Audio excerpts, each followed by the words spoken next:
And we're talking about the fights that you've lost in boxing, because you've had 13 fights, you've had 10 wins, all 10 wins are by knockout, but the three losses you have are by, in Australia, pretty big names like Nader Hampton, Ian McLeod, and Sakio Bika. Well, Sakio Bika's a world champion, and you took him to a decision. Can you talk to us a little bit about your boxing career and why you didn't pursue boxing? Because that's a pretty impressive resume. Yeah, at the time, my friend Paul Briggs, he was he just went to boxing. He'd come back to the sport, and then he'd been retired for a few years and come back to kickboxing, but had varicose veins, and then so he couldn't kick anymore because his legs were too painful.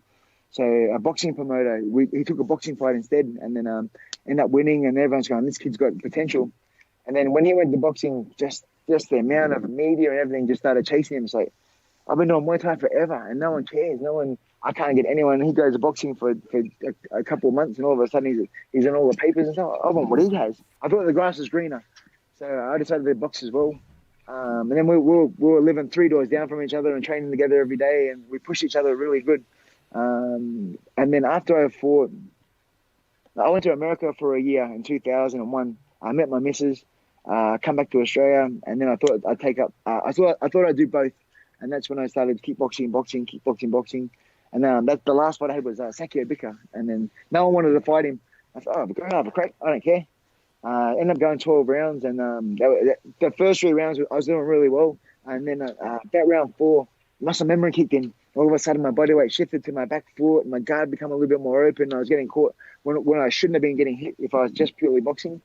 And that's when I made the decision. It's like, oh, man, this is tough. This is the real deal. If I'm not doing this 100%, I can't chop and change. It's either one or the other. So I thought I could be a really good boxer inside Australia, or I could travel the world doing Muay Thai. So I'll take traveling the world any day. So that's when I decided I'm just going to focus on Muay Thai now. And then luckily for me, they sort of went really well. Went to K1 and all these other big shows. And my prize money suddenly got to a stage where I bought my house and bought my gym and got a little bit of money in the bank. So it's good times. What was fighting Sakio like? It was tough. He punches hard. It was the first time after the fight that my brain went numb. People come up to me in the change room and they're talking to me, and I swear it was like alien. And then I'm looking at people going, just a big cloud.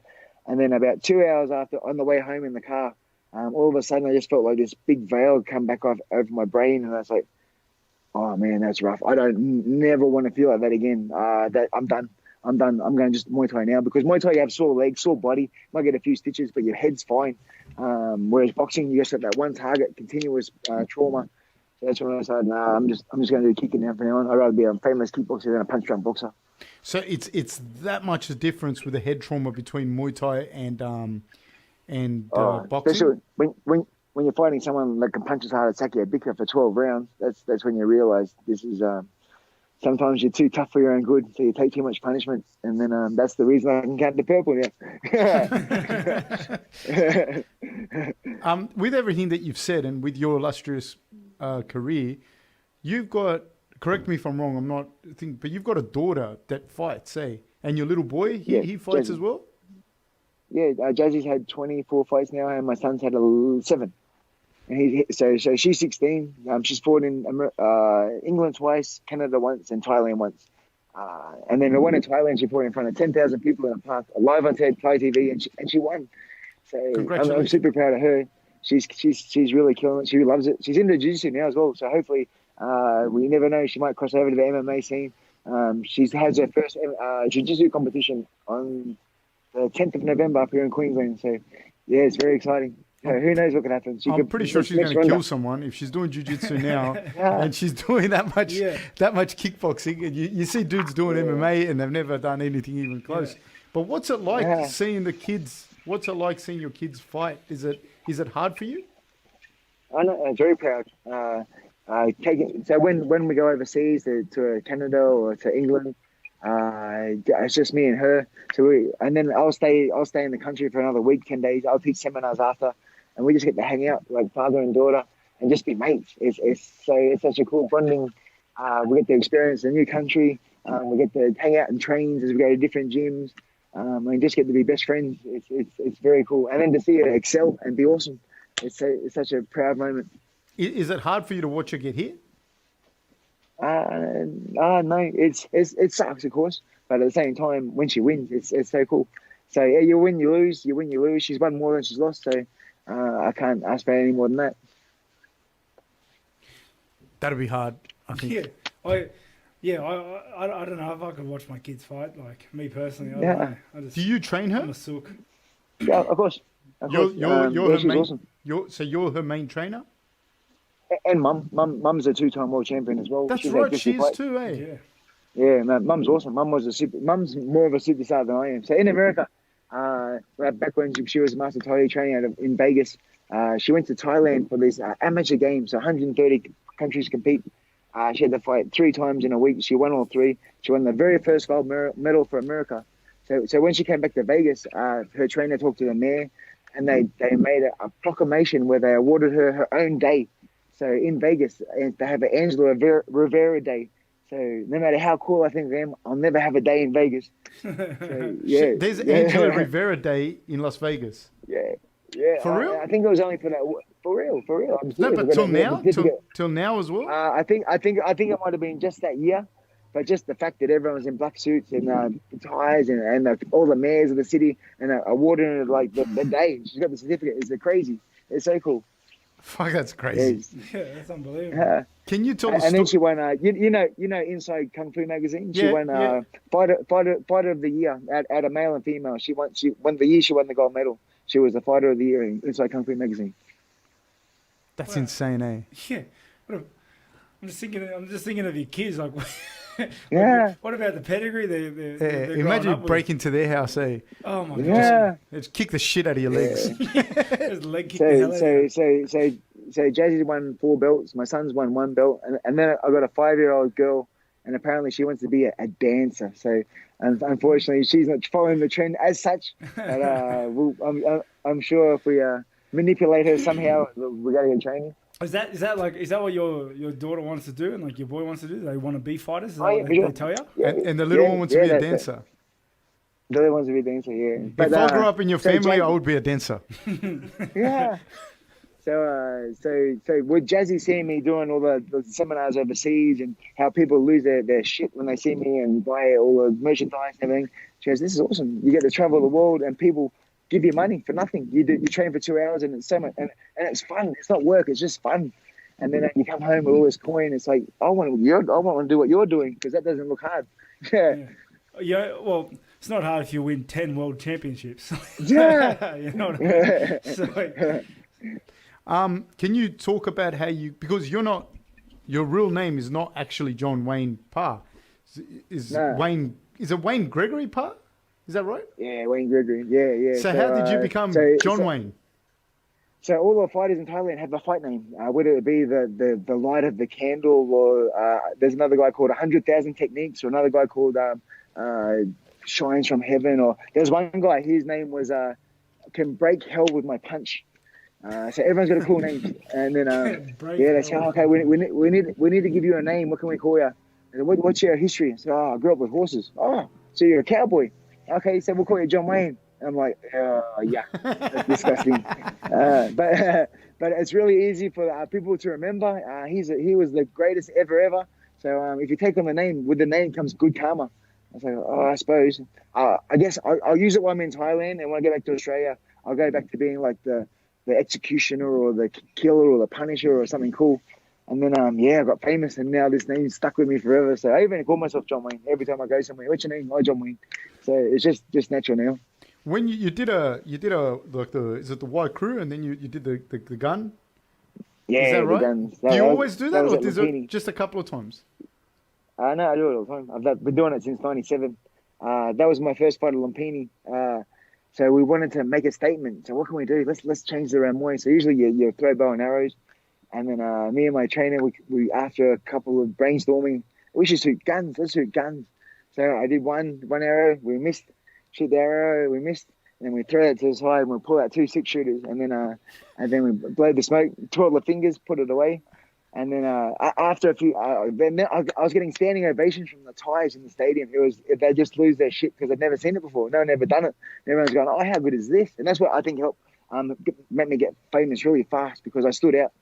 And then every time I fight, I'd do that. And then I got to the stage where I thought I was wasting bullets. So then I'd creep up to my opponent, and then I'd put the gun bullet on their head, and then I'd shoot one bullet. So then I was saving money. So it was very economical to change this. A little bit more intimidating too. What was it like when other foreigners started going to Thailand? What was your relationship with them? What was their relationship with you? Because now you're no longer the odd one out. No, it's funny because as soon as people say that they go to Thailand all the time, and people always message me saying, as soon as people say they're from Australia, so do you know John Wayne? And so I'm still recognised. I'm still a somebody. So there, and then if you wear a Boonshu shirt or if you wear, they mention my name, everyone's like, oh yeah, he's my favourite fighter. The Thais are so cool. I can't believe they still remember who I am. So it's very, very blessing. I watched you fight in Penrith in an MMA fight against Tony Bonello back in the day. That was my only MMA fight. Yeah, how did that come about? Because he was very experienced, and you were like who you are, but you hadn't been doing as much grappling and that as he had, obviously. So, oh no, that fight sucked. I gotta change location. Sorry, I'm gonna run out of battery. Oh, I thought he was angry at me. I thought he was gonna grab the thing. I'll keep talking as I go. So out of the blue, Tony Bonello rang me and said, "Hey, I got a proposition for you. Do you want to fight me?" And I was like, no, you're a heavyweight. I'm freaking 80 kilos. He goes, "What happens if I offer you $35,000?" I was like, "Whoa!" Now you got my attention. So yeah, he offered me the money, and then the fight was in 2 months. So I had 2 months to try and get as fit as possible. So I went to America, and I trained at a few different gyms, trying to learn as much takedown defense as I could. The plan was, because he was being so big, just to hit and move. And then when he got into the cage, his lips were white. He was freaking out, and I could see him petrified. I was like, "Oh man, you're shitting your pants." Okay, so I screwed the game plan. I'm going to try and knock you out. So the bell went, and then I tried to rush forward, and because he was so big, he just manhandled me, pushed me against the cage, swept my leg out, tried to ground and pound, I held on, and then I tried to escape from the bottom, and then he just got me in the rear naked, and then the fight went 40 seconds or something. And then, so the crazy part was the next day I said, any chance I can get the money? I've got to get all the money cleared from the venue first. So as soon as I get the money cleared, I'll send it to you. And then, next day he took off to America. The next day he did the runner. And it's like, oh man. So you never got paid? So I was very lucky that Tyson Pedro's father, he was like co-promoting with him, right? And he felt so bad. He goes, "Oh, don't worry, man. I feel fully responsible for what happened, so I'm going to get you the money." So over a year, he paid me this 5, 4, here's 3. So eventually, I got it over 12 months. But so yeah, I really got to thank Tyson Pedro's dad for reaching out and what a champion, what a good guy. Yeah, sticking to the words promised. So, but yeah, what a weird connect. Yeah, it was such a dumb fight, like 20 kilos difference. He was 16-0 in the cage when I fought him, and I had zero jiu-jitsu, nothing. And then I was 100 kilos versus 80.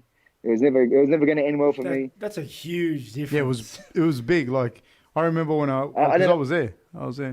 I'd never been in a cage before either. That was my first time in a cage. Which is ironic because now you promote but your promotion, the Muay Thai inside the cage, right? Yeah, CMT, Cage Muay Thai. Yeah. So how many promotions do you run of that? We've done 10 so far, and they're quite popular. I was the first person to do it. I remember I thought, I want to get into this MMA business. This looks awesome. So I did my first jiu-jitsu class. And my very first class, I broke my finger in half. I thought, this sucks. I've had all these Muay Thai fights, and in my first class, I broke my finger. Then I was laying in bed the same night thinking, how can I fight in the cage and do MMA but not do the ground? So, we're doing shows already, and we hire a ring. So instead of hiring a ring, I just hire a cage instead of a ring. I jumped on Google and YouTube, and no one had done it in MMA gloves before either. So I thought, I want to get the experience. I want to feel what it's like to get hit by those little gloves. So to come up with myself, put the show on, and then trying to tell people, okay, I've got this show coming up. It's a Muay Thai show in a cage with MMA gloves, but there's no ground. And people are going, what? And then now it's now ONE FC in Asia. They've taken the idea and they're running with it too. So they're killing it. People love it. So I'm so happy that I could sort of help encourage the sport to get more violent. How different how different do you find the small gloves to the big gloves? Yeah, they're a lot more painful. You can't really afford to stay in the pocket too long. The first time I did it, I remember the next day I won by fourth round knockout, but my head was so lumpy that I couldn't put sunglasses on. It was like every single time, it was like every single bump. But then the rush, because you got fingerless gloves, and because you know they're so small, that when you land, you don't want to stop. You just want to keep throwing because you know that any single punch could be the knockout punch. Yeah. So it definitely brings a different aggression. Massive. You can